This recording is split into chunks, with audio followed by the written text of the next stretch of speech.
And now I'm going to hand over to Alicia Wise, who is there and can introduce herself and her panel. Thanks, Anthony. And thanks to John Vaughan for setting up, I think, the strategic context in which our speakers are highly influential and operating on a daily basis. International interest in the open access policies that will emerge here in the US, framed as public access policies, is high. And the outcomes of these discussions will impact the future of research and scholarship around the world. The devil is in the details.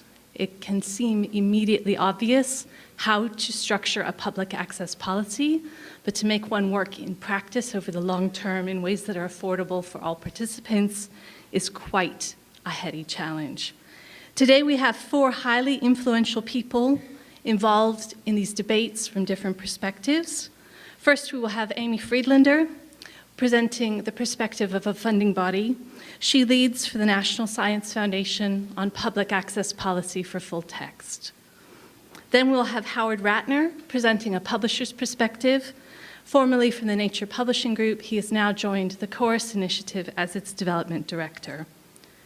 Third, we will have Judy Ruttenberg presenting the library perspective, or a library perspective, representing ARL and the SHARE project. And closing, we have John Wilbanks, who's presenting the researcher's perspective on these debates. He comes now from a small business, a startup, which is heavily reliant on access to information, in particular data. And I think he'll have an interesting perspective for all of us other stakeholders in what we should be thinking about as we move forward. We're going to save questions for the end. After the 4 speakers, we'll have 10 minutes at that time. So a challenge for you, we're looking for succinct, insightful questions that'll help us pull together the synergies or tease out the differences between these different perspectives. Absolutely right. And I'll be succinct and stop there too. Amy, over to you.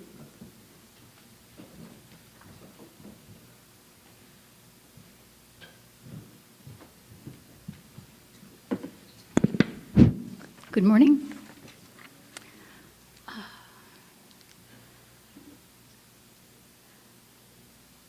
Indeed, it works.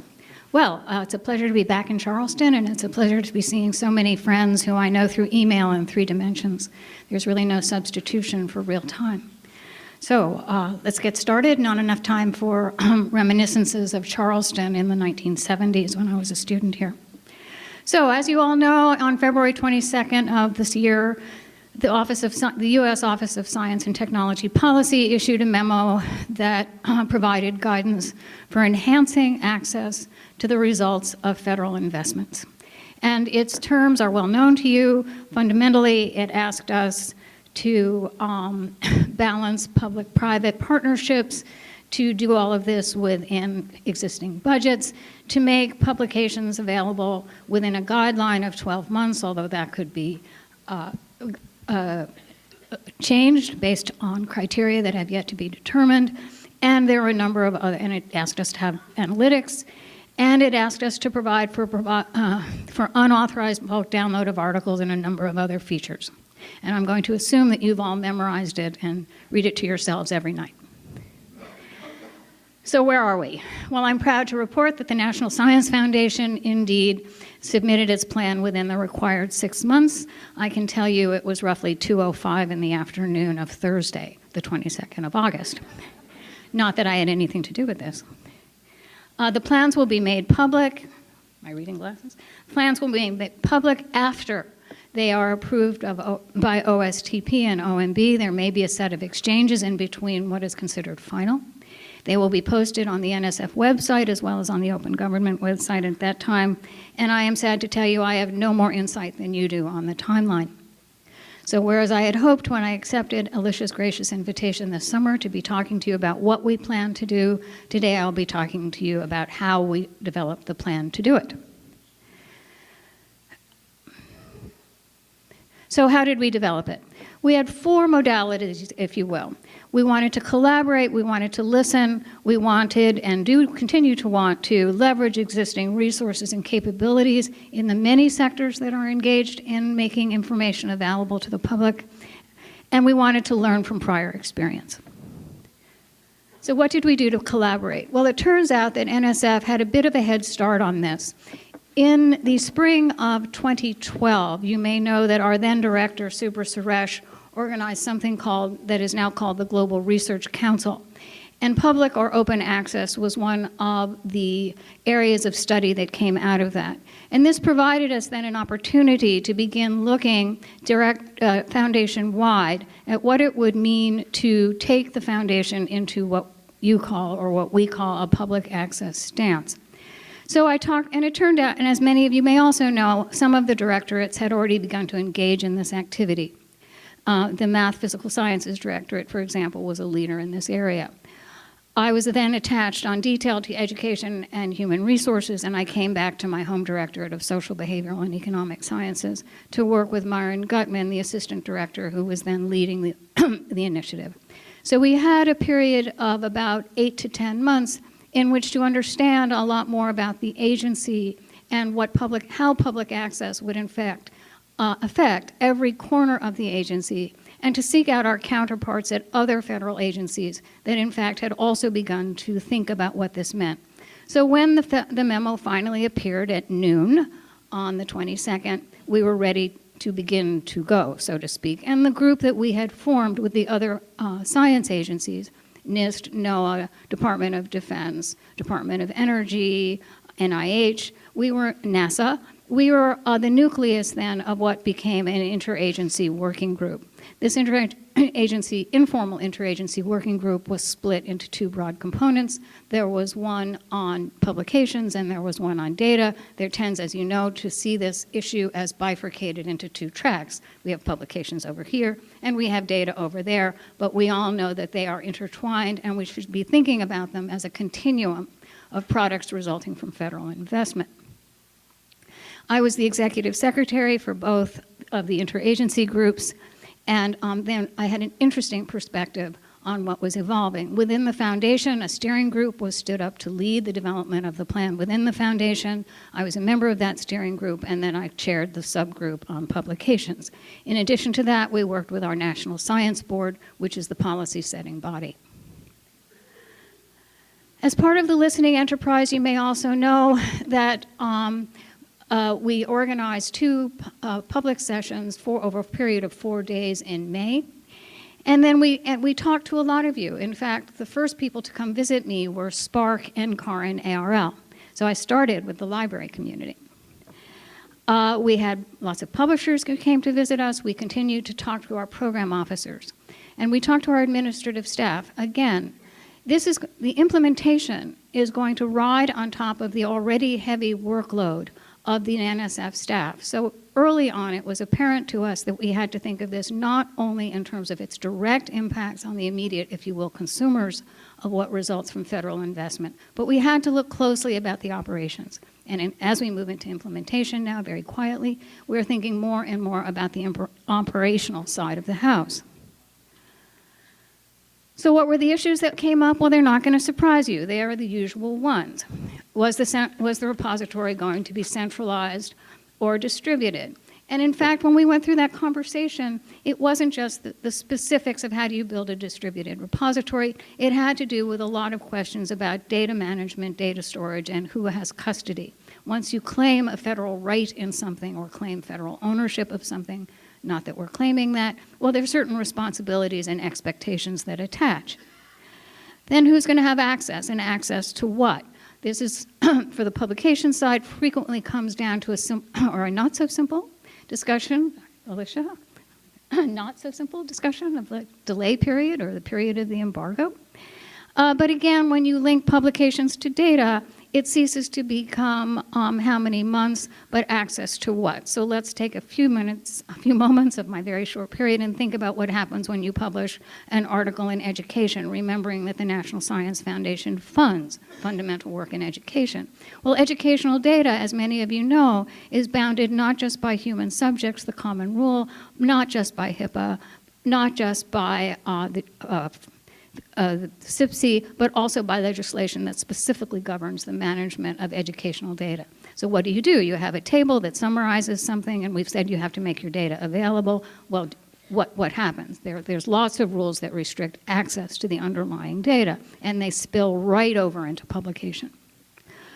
Other issues that came up have to do with compliance and metrics, what are the roles, and always, always, always we have to be aware of change. I'm afraid I'm going to bore with you that many times. And in fact, those of you in the room who are mathematicians will recognize the images on the slides as fractals. They're from the Mandelbrot set. And one of the significant properties of that set is that you can have a set of equations that end up in things that you can't predict. So I chose it, obviously, intentionally, not just because we funded the research. So what else can we leverage? Well, there's lots and lots of standards and best practices. I won't bore you by repeating the joke about the standards. We know there's a lot of work that's going on in the Research Data Alliance that will bear on the way we manage data and what we expect our investigators to do on behalf of data. And there are systems that we can look to. Now, I've been reproved for having said in the past that NSF does not have a repository. NSF, in fact, invests in many, many, many data repositories. However, we do not have anything analogous to the National Library of Medicine, to DTIC at the Department of Defense, to the National Agricultural Library, something that we support ourselves to support in-house researchers that can be used to manage the kind of item that we're talking about. So, of course, we started to look outside. Where could we borrow? Where could we partner? How could we collaborate? We looked to the private sector for key pieces of infrastructure, notably Crossref, FundRef, and ORCID, but there are others. And again, I come back to this notion that we have to be prepared to change. When we look at these systems, when we think about it, we ask the question, is this extensible? How will it accommodate change? What was the prior experience at NSF? As you may know, NSF is the premier, or we say we're the premier, civilian research agency that invests in all aspects of science and education. So we invest broadly in fundamental research in all aspects of science, not unclassified. And that means that our communities of researchers are highly heterogeneous. An economist really doesn't look like an engineer, and they don't necessarily look like a theoretical physicist. Their patterns of research are different, their expectations, the way they publish, the way they use information is different, and we need to be sensitive to that. We've been criticized, I know, because our data management plan seems to be quite abstract. It's abstract for a reason. It's so that many of the substantive decisions can be thrown back on the communities and exercised through the process of merit review. Other things about us, our preliminary research indicates two important things about our investigators. One is that they publish in a very broad variety of journals. I asked to see the list of publication venues for our investigators just for FY 11 and 12, and I was handed a list with 55,000 entries in it. Since there are only 23,000 journal titles, I'd say we have a disambiguation problem, but the point is made. The second thing we know is that our investigators are not exclusively NSF investigators. Most, if not all of them, have multiple sources of funding, and they have multiple sources of public funding. And this, in fact, is not unexpected. So if you go to our Geosciences Directorate, well, guess what? There's co-funding from NASA, right? Big surprise. If you go to our Biological Directorate, there's a lot of investment in NIH. NIH also shows up in engineering, things like robotics. NIH figures broadly in my home directorate of social behavioral, and so on. I won't bore you with the details. Other things that we can leverage from our background is our data management plan, the fact that we allow data to be reported at the same level of granularity as evidence in our biosketches, that data sets can be reported in annual and final reports, so we're trying to maintain parity between data and publications, and that we can accept article processing charges as a direct expense on an application in a budget proposal, which means should someone want to go gold, we have a way of helping that move forward, should that be a decision on the part of the investigator. Our approach, we hope, when we finally can share it with you, is open, flexible, and incremental. We expect to continue to communicate with you. We want to minimize burden on program officers, administrative staff. That means we align whenever possible with what we're already doing. And we need to have high-level coherence. The last thing we want is an investigator who does something that is funded by multiple agencies is to have to respond to different sets of rules, even though the agencies are also at the same time respectful of their own background. So in my last 15 seconds, I hope you will agree with me that this is a good thing. We hope in the end, it may be messy before we get there, to broaden access to research. We believe that information can be used to advance the Foundation's mission, and that this will provide a platform for innovation, and I think I'm on time.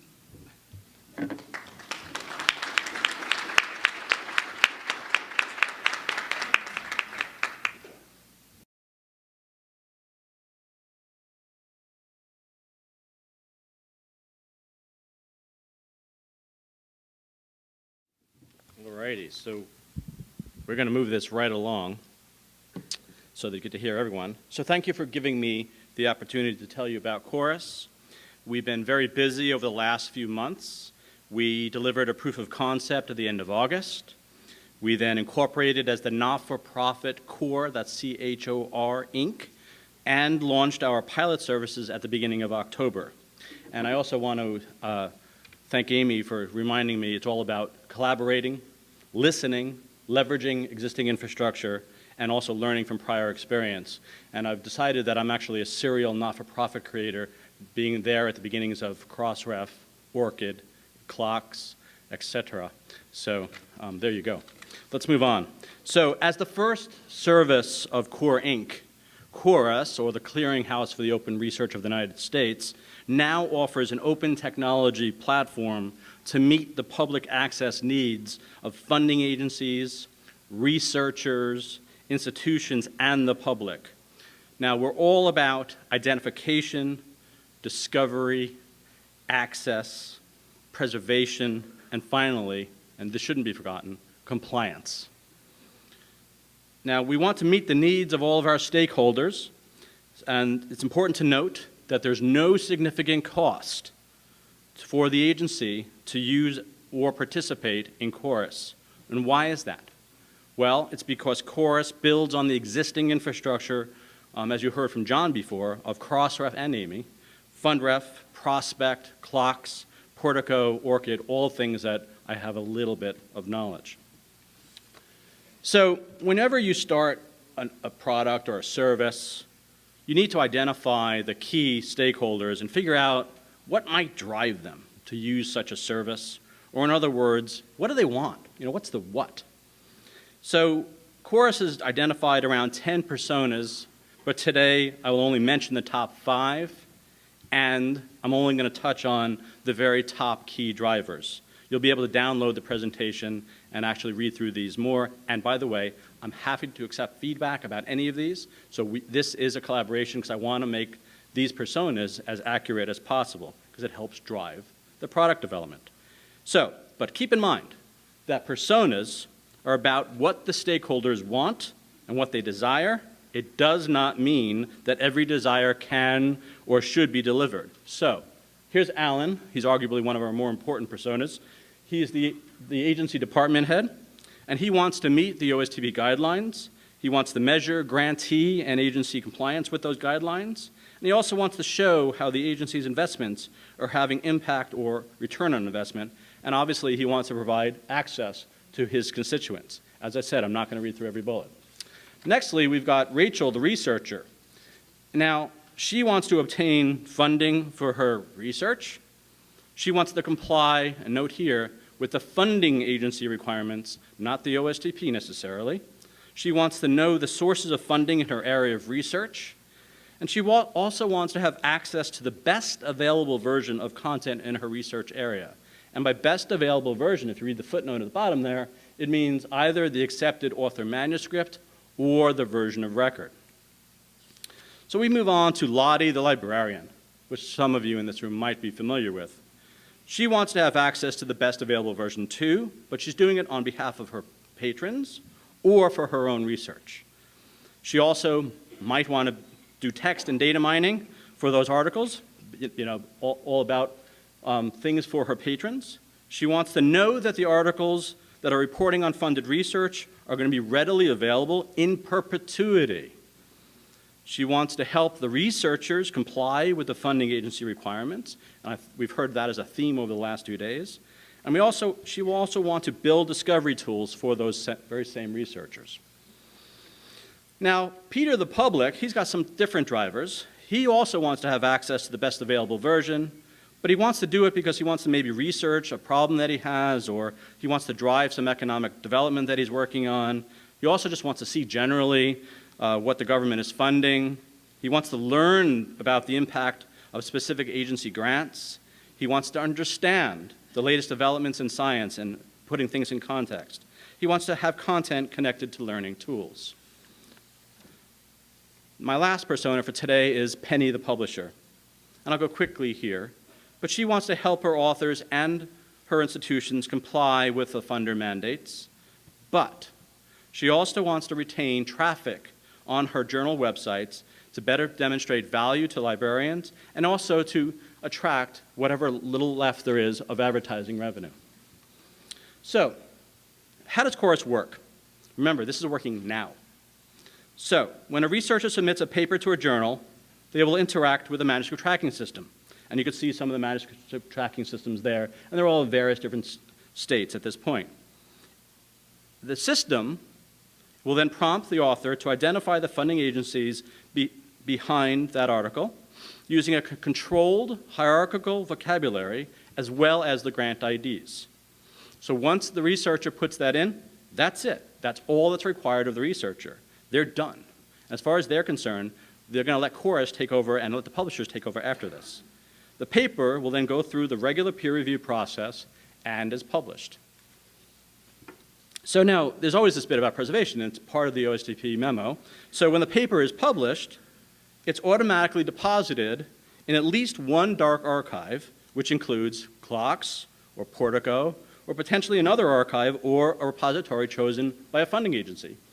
PubMed Central could be an example of that. The paper is then permanently archived in these repositories, but in most cases, it's not made available. So, how does the access part work? Well, articles are then made publicly accessible by the publisher's host system in one of two ways. It's either after the funding agency embargo period expires, or it's made immediately available if an author or a funder has paid an article processing charge. They'll get access, no matter what, to the best available version, again, either the accepted author manuscript or the version of record. This is the discovery part of Chorus.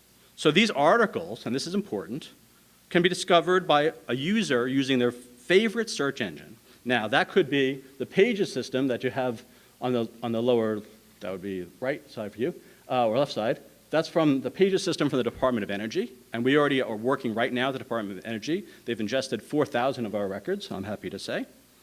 It could be the Chorus search engine, because we have that going now also, and that's live today, and that's that second box there. Or it could be Google, or it could be an institutional search engine, whatever it might be. All of this is fed by the Chorus application programming interface. That's that API thing at the top. But we also, this API also can serve text mining. So one of the things that agencies might want to do is be able to grab this information, index it, process it for the purposes of discovery. That's also available via this Chorus API. And we are using the Crossref Prospect service to enable that. Now, I mentioned that an important part of Chorus is compliance. And this is very true. The Chorus API feeds the Chorus dashboard, which is now live in pilot, and then a government institution or publisher reporting system can use that to make reports. But also, one of the things that Chorus has done to demonstrate this, but also we found it to be very useful for some of the smaller agencies, is we've developed this dashboard. And this dashboard actually reports on what the publishers actually are doing. So are they actually doing what they said that they're going to do? So are they actually, can we actually identify the articles? Are the articles actually preserved? Are they publicly accessible? And ultimately, do the articles have some kind of proper, acceptable reuse license? So, during the last few weeks, I've had many questions about the Chorus timeline. Here's a graphic showing our current plans. And you can see that we're now in our pilot phase, and we're also in our fundraising phase. And I've got a minute left here.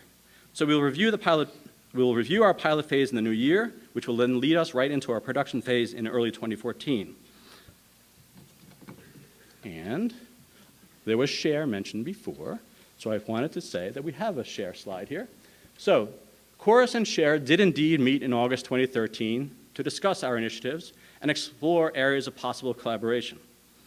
So we agreed, especially at that time, to work jointly on persistent identifiers and metrics. And I'm hoping, and John and I were just talking afterwards, that we will follow up and we will continue this conversation, because ultimately, Chorus does not want to have anybody have any duplication of effort. These are our live services, and you can see that we have our live dashboard services, and you can access them on your phone or your laptops or whatever you'd like. So we've got 3 live dashboard services with USDOE, USDA, NSF, okay, because this is, again, reporting on the data. And then we have our search service that you can all access. The information for all of this is also available at chorusaccess.org. And then we have 7 pilot publishers. We have 13,000 pilot records that are in there, and we have 80 publisher signatories, and I am done.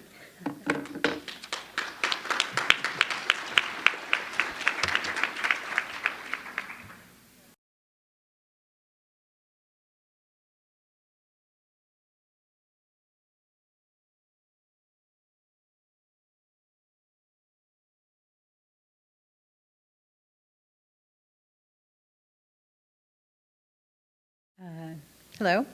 So first I want to thank Alicia for inviting me on this panel on open and public access and on the OSTP directive, and for framing this panel as a question of perspective. So I was invited on this panel to represent the librarian perspective, which is fair. I'm a program director at the Association of Research Libraries and involved in the work that we're doing, this framework that we're proposed with our partners in AAU and APLU called SHARE.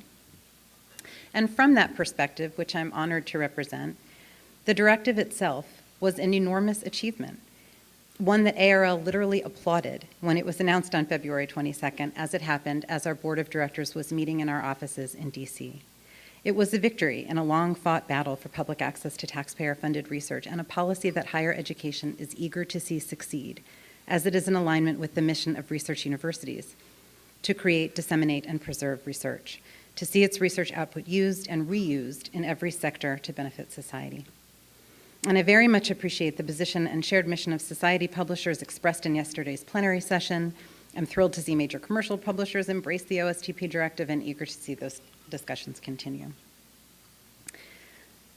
Okay. So here is ARL applauding the directive the day it was announced, and our past president explaining that the memorandum reflects how 21st century science is conducted, recognizing that it is data-intensive, biased toward open. Our executive director pointing out the years of investment by libraries and the academy to get to this point where our investments can be leveraged to see the success of this encompassing directive and opportunity. So I'm not here, it's important to say, to pitch a product or to describe to you something working and functioning today. I'm here to describe the opportunity that this directive gives us in libraries and higher education to do things differently, to skate to where the puck is. So after the applause subsided, we did get to work and issued joint statements with AAU and APLU at the May meetings that Amy described, and supported public access to both publications and data. We produced a development draft of SHARE in early June, for which we received invaluable feedback, including from colleagues around the globe. We formed a steering group in August, hired a lead consultant, Greg Tannenbaum, in September, and secured initial Sloan Foundation funding in October. And in the next week or so, we anticipate that the working groups just now being populated will begin their work building out SHARE. Those working groups include one for technology and standards, PI workflow, repositories, and communications. They will, of course, represent major players in the library community, but they will be broad-based and represent diverse constituencies. We have participation from leaders in the repository movement in commercial sectors, including Microsoft, researcher-driven products such as Mendeley. So that the working groups themselves will be diverse and collaborative. Okay, so this is a chart from our June 7th SHARE development draft, the sort of first thing that came out about SHARE. It is, and it gets that reaction. This is This is a it is meant to represent that ecosystem, right? The publishers, funders, everybody who's sort of playing in this area that has to kind of the devil in the details thing. But that box in the middle represents the PI, the researcher, who is at the center of this research process and directly accountable for the ways that the agencies will operationalize this mandate, as well as accountable for any institutional or other funding mandate around deposit. So this chart is overly complex. Some have suggested messy, confusing even, and that's the world we live in and the world that SHARE is aiming to help simplify, okay? But I think it's important, so just bear with me one more slide, to acknowledge that the story does not actually begin on February 22nd, 2013. It begins more than 10 years ago with the development of institutional repositories, this is that existing infrastructure, disciplinary repositories, the momentous passage of the NIH public access policy, and the creation of PubMed Central. Universities and libraries have made the case for public access to research output for a long time, and librarians in particular have supported such campus-based activities as manuscript deposit, copyright transfer agreements, and the creation of data management plans. Universities have committed to infrastructure and internet too, long-term preservation of digitized content in the HathiTrust. So this is how we got here. Why is higher education raising its hand to be a partner in facilitating public access to research output? Because we are mission-driven to do so and have an interest in wanting to maintain some control over the intellectual output that it produces, independent of how the OSTP mandate or any other mandate is realized or operationalized.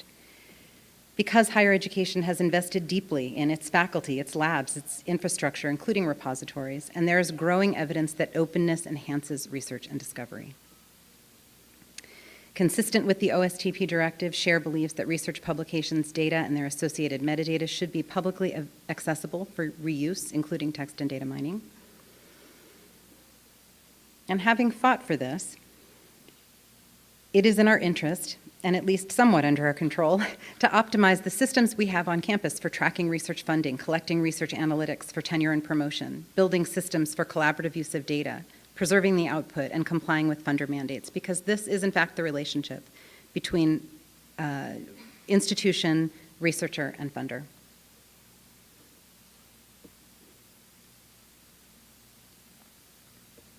SHARE's initial development draft focused on kind of pushing out metadata standards and federating existing repositories. And based on feedback from the community, which I said we received, we have refined that focus, I think, to define and look at SHARE's essential contribution to optimizing that workflow architecture from research creation to the deposit of its products. Institutions can build and participate in SHARE and at the same time make a variety of local decisions according to their plans and needs. But this architecture will bring repositories closer together, which is, I think, why we all built institutional repositories, and which will move us all forward. SHARE's vision, while mapped to the criteria of the OSTP memorandum, does not confine itself to this one, albeit hugely important use case for public access. There are campus-based policies. There is emerging state-based legislation. Research is global. Funding is both private and public. And finally, crucially, a solution to the public access mandate must include research data and a way to link publications to that data, as Amy suggested. And data is complicated, and the memorandum gets the data is complicated and allows some flexibility and a longer vision toward realizing those details. SHARE aims to reduce the administrative burden on that principal investigator, that researcher who works within our institutions and with whom we share the goal of wide exposure of their efforts. SHARE is platform agnostic, looking at this architecture, and non-prescriptive as to local repository development. We understand people are in different places and will make different decisions. So quickly, who benefits when the Academy, I'll give you a moment to read that slide. Who benefits when the Academy takes control of the research it has produced? Researchers, we argue, through better analytics, more exposure, a single point of deposit handled at the institutional level to across what could potentially be a complex array of funder requirements.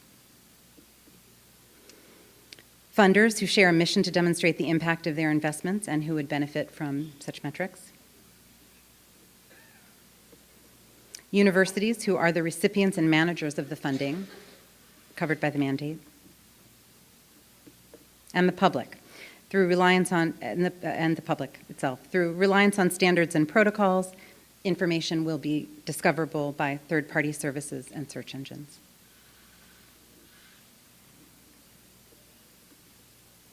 So while this workflow architecture needs to be built, it does have existing parts. And SHARE will use and build on those practices and protocols and standards where they exist, build collaborative solutions where they don't. And this is the path we're on. With 1 minute left, the path we're on is roadmap, working groups I've talked about toward prototype, pilot, and implementation.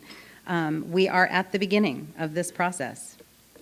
Follow our progress, contact us, and join us. Thank you.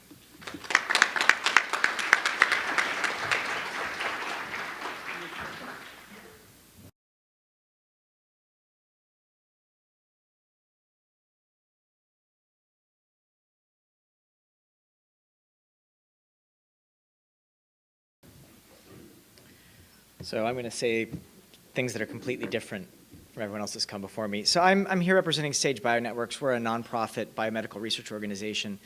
We spun out of Merck in 2009 with a group of best-in-class researchers who try to connect biological information to health outcomes. And these are the kind of questions that we try to answer. These are the sorts of questions that used to be really hard to answer that are becoming easier to answer. And what I'm going to try to do is connect this to publishing and to access, and try to show you why open access is so important for us to get what we want done. I do a lot of other things, I wear a lot of other hats, but my main job is as the Chief Policy Officer for this organization. So this is a question we asked about 1.5 years ago, which is how accurately can we predict, purely from data, whether or not a woman is likely to relapse after successful cancer treatment?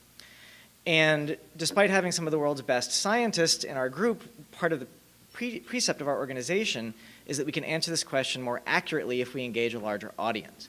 So we ran a challenge using data collected directly from patients in Sweden and the UK, using existing public data as a training set, with cycles donated by Google, using our collaboration platform that I'll show you, and connecting to the publication system by saying that the winner of our challenge, the most accurate model, gets grandfathered into Science Translational Medicine in lieu of peer review. The challenge would count as the peer review. We had over 200 teams enter from over 40 countries, and we required code sharing, which meant that the leaderboard was changing on a regular basis, and if someone came up with a good model, anyone else could grab their code and put it into their model. And as a result of this, the accuracy of the statistical model jumped 3 orders of magnitude in 9 days. And all of this, the only incentive, there's no cash incentive, the only incentive was a publication in a high impact factor famous journal. And the winning result was impressive enough that we didn't just get an article, we got the covers. This is from April. The winning model is 76% accurate, which is unbelievably improved from the existing. And the winner is not a biologist. The winner was actually the team that created the MPEG codex at Columbia, whose ideas and theories had not been particularly welcomed by their biological colleagues. And they actually had 3 publications in 2013, one in PLOS Computational Biology, the cover of Science Translational Medicine, and a preprint in Archive. And the preprint is most interesting to me because it shows what can happen when the article is thought of not as the end point, but as a Polaroid of what's actually happening in research. So the publication is an essential carrot, which is why it's important to us, but it's actually the least significant piece of the scientific method that's going on when you start to expose this. So let's look at what we can do with the archive version of the paper. Figure 2, let's look at the scatter plots. What you really want to do is say, for that given plot, I want to know the software code that generated it and the data that was fed into that software code. And indeed, that's what we provide. You click on this, and all of this is open source software. All of this is available for free because we're a nonprofit. We sort of would like everyone to steal our stuff. And what's interesting is you say, when you click on that scatter plot, you actually get a little directed graph that says, there's the code that creates the scattered plot. There's the R code, and there's the data. So we can zoom in on the R code. We actually pull up the software code itself, because again, you had to make visible all of your software. From that, we say we'd like to actually look at the data on which that R code ran. And from that, we see that it was actually multiple data sets that were normalized. We see the names of the people who did the normalization and the names of the people who curated the data. So the actual publication in this is just a point in time. What we really want to be able to do is follow our nose all the way back through the research process and see who did what at what point. The success of this led a large cancer project, the Cancer Genome Atlas, to say, you know what, we'd like to have that sort of internal provenance tracking to use inside our project. This is a classic big science project out of the NIH. They want to develop the unique genotypes of multiple common types of cancer. Now, this is a project that has plenty of money to run their own IT, and they decided to put their code and their data into our platform because they wanted these sorts of collaborative tracking features. If you want to work on data across space and time with people that aren't in your lab, that aren't on your lab's circadian rhythm, you need these kind of features. And what was really interesting is that once we put that data into the system, here's what happened within 9 months. So 68 core projects developed on top of that data within 9 months. Right, almost 250 researchers, 28 different institutions, more than 1,000 data sets, creating more than 1,700 results, and 18 papers in press, right, 9 months. There's 36 more that have been accepted since we made these slides. This is an incredibly powerful method to do science. And the connection of all this to open access is that if we wanted to scale this, and everyone that worked on our platform had to ask for permission in order to upload their paper into the system and connect it to the provenance graphs of the work, we'd be dead. If we think about the PDF as the proper form of the article, we can't do this. Because the article is like the crust on the surface of the earth, right? It feels incredibly thick and important when that's where we're working, but when you start to expose the scientific method that leads to that result, you see how thin the crust really is, and how important it is to render all of the parts of an article clickable. And either the people doing the work can do that annotation, or we can expect that to be an incredibly expensive service provided by publishers. Right? This isn't cheap to do. I'm not suggesting it is. But the people who have the motivation to do it are the researchers who get those little micro-attributions and micro-credits. And if at every point they have to ask for permission to add links to the article, or permission to make a transformation of the article's format, or permission to copy it into an environment like ours, the system won't scale. And so I'm not up here because I want to talk about open access as an advocate, although I've done that in my past, right? I'm up here because if we want this sort of thing to be at the core of data-driven scientific research, right? The ability to copy the article into another place in the right format and add information to it and integrate it into a data-centric workflow, real OA is the only answer. We've been able to do this using the articles that we've got available because one of them was in PLOS and one of them's in arXiv. But if we wanted to take this to scale in cancer research, in climate research, in social sciences, in political research, any of the places where data and statistics are beginning to drive decision-making, to justify the choices that we make, it's only going to work if the authors and the researchers have the rights to do this themselves. Because it's already going to be expensive enough to simply store copies of the articles. It's already going to be expensive enough to keep the best available version. If we have to put the pressure on the publishers and the societies to do all of this dense integration into the workflow, it's not going to happen. There's not enough money to do simply the archiving. There's not going to be enough money to do this kind of dense integration. We have to allow the researchers to do this themselves. And we have to allow this to be integrated into the pedagogy. So I'll stop there because I know we have probably quite a few questions for the group. And again, thank you, Alicia, for the chance to talk.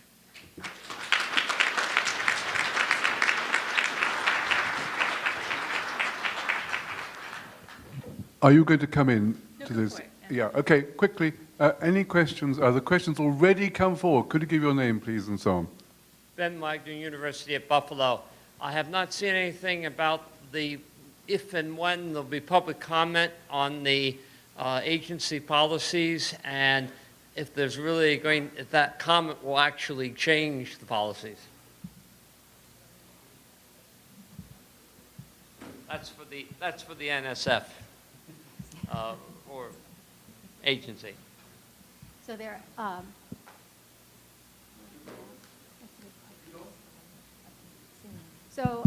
there was a period of public comment in the spring. It was announced in the Federal Register, and this one's better. Thank you. shorter. So there was a period of public comment that took place in the spring that elicited what the thought was. Because we did not have draft plans available, of course, you couldn't look at the draft plans. The plans will be published in final form, as I said, and communication will continue to be a feature, and we will want to hear what works, what doesn't, what have we forgotten about, and how does this implement. Okay. Anybody else? Anything else okay? Okay. Anybody upstairs? Okay. Lady at the back. Hi, I'm Sarah. I'm from the American Chemical Society. I have a question for each of you, so I'm going to go quickly through them. With respect to SHARE, ARL, I noticed, is you represent ARL. You mentioned why higher education wants to be involved in this process. Can you speak to how SHARE is integrating the sort of senior administrative positions of major university provosts and deans and that sort of thing? So that was that question.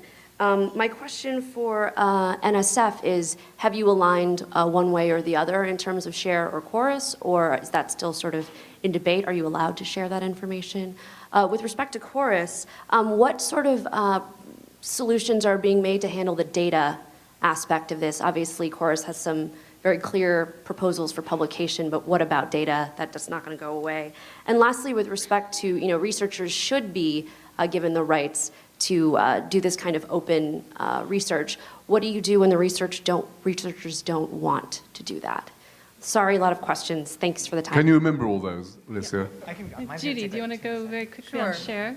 Yeah, sure. So from SHARE, yes, mentioned higher education because SHARE from the get-go was a partnership among ARL, AAU, and APLU, which is the connection to presidents and provosts and senior higher education leadership, who are actively involved in the steering group and our working group. So this is a library higher education partnership, from the outset.